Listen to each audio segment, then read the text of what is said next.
করে দিয়েছি, দেখো অ্যালাউ টু রেকর্ড। তো দেখো। হ্যাঁ স্যার হয়েছে। হয়েছে।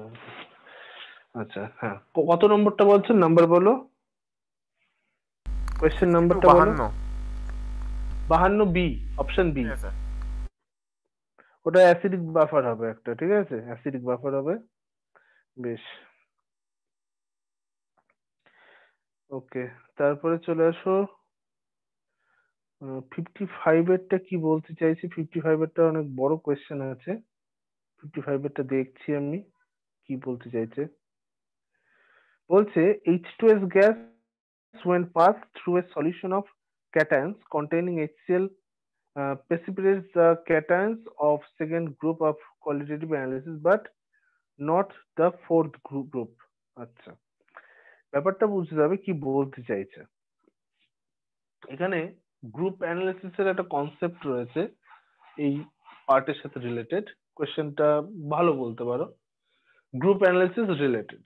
তো হয় কি আমাদের, যে গ্রুপ টু যেটা আমরা ক্যাটায়ন্স বলি, গ্রুপ টু ক্যাটায়ন্স হচ্ছে আমাদের কপার, ঠিক আছে, লেড, হ্যাঁ, আর্সেনিক, অ্যান্টিমনি, এসব গুলো গ্রুপ টু ক্যাটায়ন্স। আর একটা হচ্ছে আমাদের গ্রুপ ফোর ক্যাটায়ন্স বলি আমরা, দ্যাট ইজ জিঙ্ক, কোবাল্ট, ঠিক আছে, ম্যাঙ্গানিজ, হ্যাঁ, এইগুলো হচ্ছে আমাদের গ্রুপ ফোর ক্যাটায়ন্স। তো H2S পাস করালে, H2S যখন অ্যাড করা হচ্ছে, H2S দিয়ে আমাদের এই গ্রুপেরও প্রেসিপিটেশন হয়, এই গ্রুপের প্রেসিপিটেশন হয়।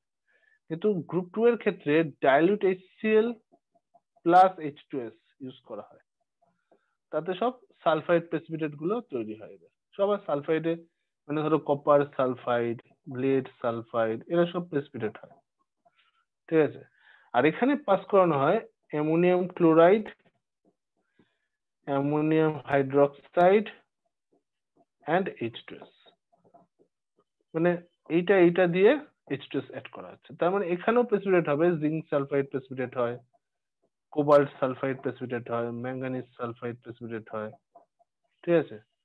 সো ব্যাপারটা হচ্ছে যেটা, যে এই গ্রুপ টু ক্যাটায়ন্স যারা আছে তারা অ্যাসিডিক মিডিয়ামে, অ্যাসিড মিডিয়ামে প্রেসিপিটেট হয়, কিন্তু এরা হয় বেস মিডিয়ামে। কেন? ঠিক আছে, কারণটা বুঝতে হবে। আমরা যে সেপারেশনটা করছি, ধরো একই সলিউশনে, মনে করো একই সলিউশন আছে, একটা সলিউশন আছে, ধরো কপারও আছে তাতে জিঙ্কও আছে, ঠিক আছে, দুটোই আছে ধরো সলিউশনে। তো এটা হচ্ছে গ্রুপ টু ক্যাটায়ন, এটা গ্রুপ ফোর ক্যাটায়ন। যখন আমরা অ্যাসিড অ্যাড করে H2S দেব, তখন শুধুমাত্র কপার প্রেসিপিটেট হবে। ওটা ভালো করে বোঝো। যখন তুমি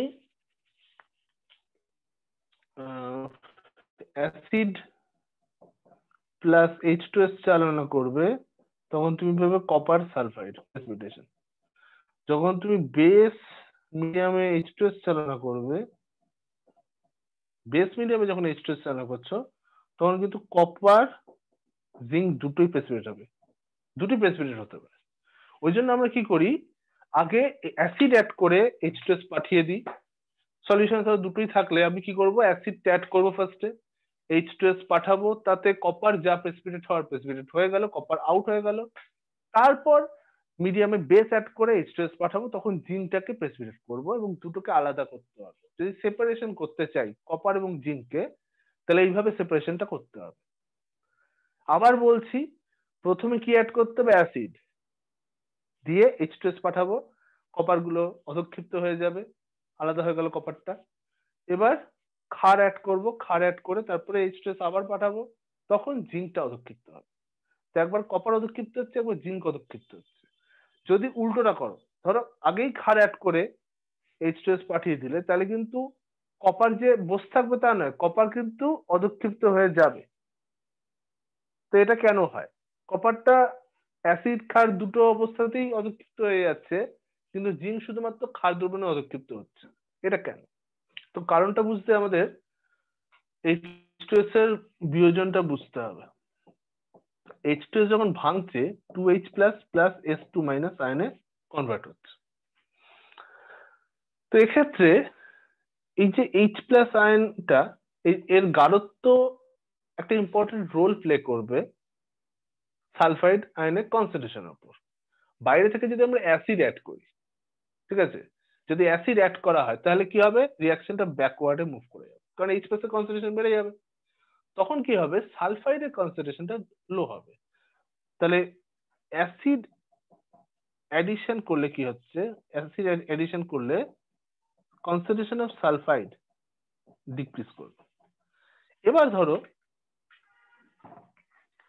অ্যাসিড অ্যাড না করে বেস অ্যাড করছো, বেস অ্যাডিশন করছো, তখন কি হবে, তখন কিন্তু উল্টোটা হবে, উল্টো দিকে রিয়াকশন হবে, তখন এদিকে হবে না, এদিকে রিয়াকশন হবে, তখন সালফেটের কনসেন্ট্রেশন কিন্তু বাড়বে। তো দেখো মিডিয়ামে অ্যাসিড আছে না বেস আছে, তার উপর কিন্তু সালফাইডের কনসেন্ট্রেশনটা ভ্যারি করছে। আমি যখন ডাইলুট HCl দিয়ে H2S পাঠাচ্ছি তখন সালফাইডের কনসেন্ট্রেশনটা কিন্তু ডাউন হয়ে যাচ্ছে due to acid. Common ion effect হচ্ছে, এটাকে কমন আয়ন এফেক্ট বলে, তাই না?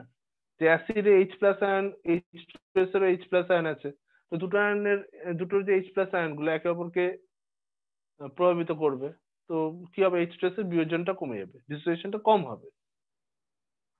সেই অবস্থাতে কমন আয়ন এফেক্টের জন্য সালফাইড আয়ন কম তৈরি হবে, আর বেস মিডিয়ামে সালফাইড আয়নটা অনেক বেশি তৈরি হবে।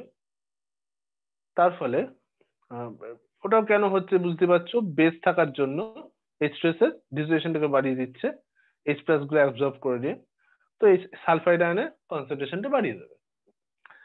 তো গ্রুপ 2 ক্যাটায়নে যখন ডাইলুট H2S ইউজ করলাম, সালফাইডের কনসেন্ট্রেশন কম আছে, সে কম কনসেন্ট্রেশনে কপার সালফাইড, লেড সালফাইড গুলো প্রেসিপিটেট হয়ে যায়, কারণ এদের সলিবিলিটি প্রোডাক্ট কম। এই যে সব সল্ট গুলো রয়েছে যাদের কথা বলছি, এদের কেএসপি ভ্যালু লো, ওদেরকে আমরা উপরের দিকে রাখছি, এদের সালফাইডের কেএসপি ভ্যালু লো আছে, তার মানে হলো যে কোনোভাবে একটু সালফাইডের কনসেন্ট্রেশন পেলেই প্রেসিপিটেট হয়ে যাবে, কেএসপি ভ্যালু তো লো, সালফাইডের কনসেন্ট্রেশন একটু হলেই অধঃক্ষিপ্ত হয়ে যাচ্ছে। কিন্তু এখানে যারা আছে তাদের কেএসপি ভ্যালু লো নয়, কম্পারেটিভলি হাই। কম্পারেটিভলি কেন বললাম, এদের তুলনায় অনেকটা হাই।